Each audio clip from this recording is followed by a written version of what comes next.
अब से थोड़ी देर में गृह मंत्री अमित शाह लेंगे एक और मीटिंग। दोपहर 3 बजे हो सकती है रिव्यू मीटिंग। सुबह 11 बजे हुई थी high level meeting.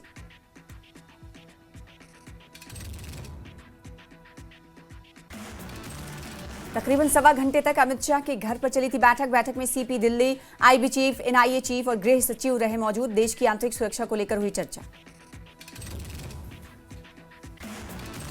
Delhi blast मामले में पुलवामा से एक और डॉक्टर को हिरासत में लिया गया। पुलवामा पुलिस ने डॉक्टर सज्जाद अहमद को हिरासत में लिया। अब तक 4 डॉक्टर्स हिरासत में लिए गए। अल-फलाह यूनिवर्सिटी पहुंची दिल्ली पुलिस की टीम। डॉक्टर उमर का दोस्त है डॉक्टर सज्जाद अहमद। दिल्ली ब्लास्ट मामले में एक और डॉक्टर से पूछताछ। दिल्ली बम ब्लास्ट पर बोले प्रधानमंत्री नरेंद्र मोदी। कहा कि दिल्ली बम ब्लास्ट में आरोपियों को बख्शा नहीं जाएगा। हमारी जांच एजेंसियां मामले की तह तक जाएंगी। दिल्ली ब्लास्ट को लेकर प्रधानमंत्री मोदी के सख्त निर्देश। सूत्रों के मुताबिक प्रधानमंत्री ने सख्त कार्रवाई के लिए तैयार रहने को कहा। घटना की जानकारी लेने के लिए निर्देश दिए। दिल्ली धमाके पर बोले रक्षा मंत्री राजनाथ सिंह। कहा दिल्ली धमाके की जांच की जा रही है। जांच रिपोर्ट को सार्वजनिक किया जाएगा। जिम्मेदार लोगों को नहीं बख्शेंगे। दिल्ली में लाल किला के पास बड़ा आतंकी हमला। धमाके के बाद कई गाड़ियों में लगी आग। 9 लोगों की मौत, 20 लोग जख्मी। दिल्ली ब्लास्ट मामले में बड़ा एक्शन। आरोपी डॉक्टर उमर की मां, भाइयों को हिरासत में लिया गया। दिल्ली में लाल किला अगले आदेश तक बंद। सुरक्षा कारणों के चलते पुलिस ने लिया बड़ा फैसला। दिल्ली धमाका मामले में कश्मीर से दिल्ली तक छापेमारी। 13 लोगों से पुलिस की पूछताछ जारी। कश्मीर से 2 संदिग्धों को हिरासत में लिया गया। कार को पार्किंग में खड़ी करने वाले शख्स की तलाश तेज। यूएपीए के तहत दर्ज होगा दिल्ली धमाके का केस। दिल्ली ब्लास्ट की जांच एनआईए को सौंपी गई। गृह मंत्रालय ने एनआईए को सौंपी जांच। नई दिल्ली में लाल किले के पास कार विस्फोट के बाद जम्मू कश्मीर में हाई अलर्ट। सुरक्षा बलों ने जम्मू कश्मीर में निगरानी बढ़ाई। अवंतीपुरा पुलिस ने शांति और सार्वजनिक व्यवस्था बनाए रखने के लिए राष्ट्रीय राजमार्ग 44 और मुख्य मार्गों पर वाहनों की जांच तेज कर दी। संदिग्ध व्यक्तियों और वाहनों की आवाजाही पर कड़ी निगरानी। कुलगाम पुलिस की आतंकियों के खिलाफ कार्रवाई तेज। दिल्ली धमाके के बाद श्रीनगर जम्मू नेशनल हाईवे पर सुरक्षा कड़ी। एसएसपी इनायत अली चौधरी का बयान। कहा संवेदनशील क्षेत्रों में सतर्कता बनी रहेगी। दिल्ली धमाकों के बाद जांच जारी है। आगे की जानकारी जल्द साझा की जाएगी।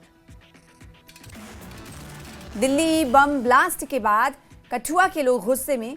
बरवाल गांव में पाकिस्तान और जैश ए मोहम्मद के पुतले जलाए गए। स्थानीय लोगों ने पाकिस्तान को कड़ी चेतावनी दी। लाल किले के पास धमाके के बाद दिल्ली में हाई अलर्ट जारी। धमाके के बाद जामा मस्जिद मार्केट किया गया बंद। दिल्ली में सभी बसों और ट्रेनों की जांच के आदेश। रेलवे स्टेशनों, बस अड्डों की जांच के लिए आदेश। दिल्ली में धमाके के बाद हिमाचल और यूपी में भी हाई अलर्ट। लखनऊ में धार्मिक स्थलों की जांच के आदेश। दिल्ली धमाके के बाद यूपी में सभी बसों और ट्रेनों की जांच के आदेश दिए गए। दिल्ली में धमाके के बाद अयोध्या में हाई अलर्ट। अयोध्या में राम मंदिर की सुरक्षा बढ़ाई गई। दिल्ली में धमाके के बाद मुंबई, यूपी, बिहार, हरियाणा में भी हाई अलर्ट। पुंछ में भारत पाक नियंत्रण रेखा पर अलर्ट। पुंछ में भी सुरक्षा व्यवस्था की गई कड़ी। पुंछ में वाहनों की जांच जारी। गृह मंत्री अमित शाह ने लाल किले के पास धमाके वाली जगह का लिया जायजा। मौके पर मौजूद पुलिस कमिश्नर ने अब तक की जांच के बारे में गृह मंत्री को दी जानकारी। दिल्ली धमाके पर राष्ट्रपति का एक्स पर पोस्ट लिखा। मृतकों के परिवारों के प्रति मेरी संवेदनाएं। घायलों के शीघ्र स्वस्थ होने की कामना। एलजी मनोज सिन्हा ने कहा दिल्ली विस्फोट में लोगों की मौत से दुखी हूं। शोक संतप्त परिवारों के प्रति मेरी संवेदनाएं। मुख्यमंत्री उमर अब्दुल्ला ने दिल्ली ब्लास्ट पर जताया गहरा दुख। सीएम ने शोक संतप्त परिवारों के प्रति जताई संवेदना। घायलों के शीघ्र स्वस्थ होने की प्रार्थना की।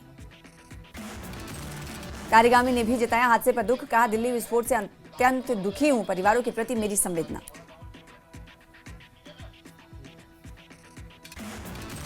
गुलाम नबी आजाद ने भी हादसे का दुख जताया। कहा दिल्ली विस्फोट से अत्यंत दुखी हूं।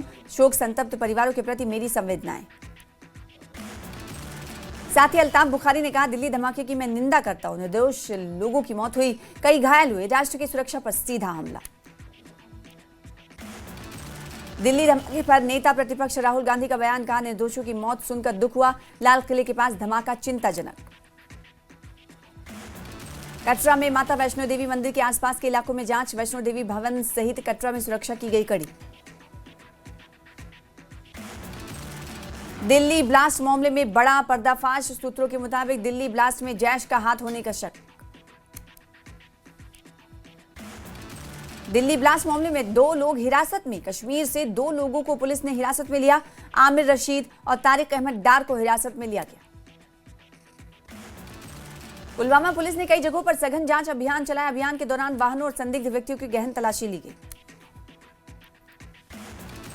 जम्मू सांबा कठुआ रेंज के डीआईजी शिव कुमार शर्मा का बयान। कहा, दिल्ली में हुई घटना के बाद जम्मू में सुरक्षा कड़ी। सभी संवेदनशील स्थानों पर सुरक्षा कर्मियों की तैनाती। नगरोटा में 1 बजे तक 52.44% वोट और बडगाम में 34.01% मतदान।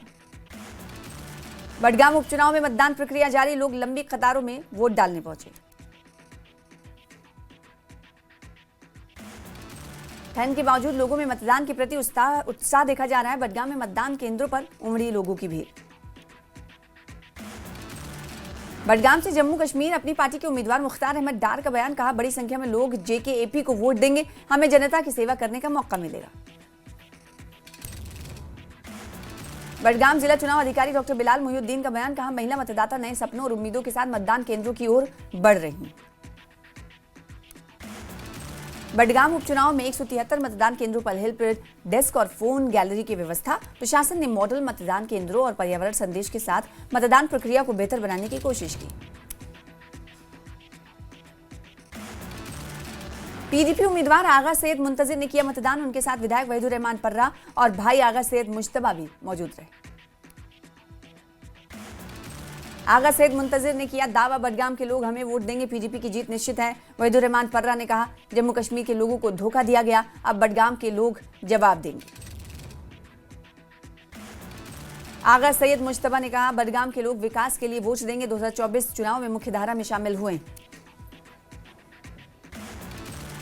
बडगाम से आम आदमी पार्टी की उम्मीदवार दीबा खान ने मतदान केंद्रों का किया दौरा। कहा, जनता पार्टी को अच्छा समर्थन दे रही है।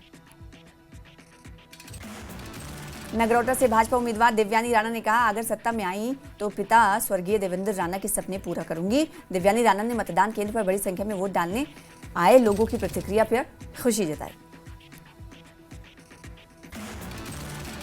नगरोटा विधानसभा क्षेत्र में भी मतदान प्रक्रिया जारी। वोट देने आए लोगों ने कहा, संविधान ने हमें यह अधिकार दिया है, हम विकास चाहते हैं। निर्दलीय उम्मीदवार अनिल शर्मा ने इंदिरा मतदान केंद्र पर वोट डाला और कहा कि लोगों ने वंशवाद को नकारा। अनिल शर्मा ने 1 लाख से अधिक मतदाता का वोट का दावा किया।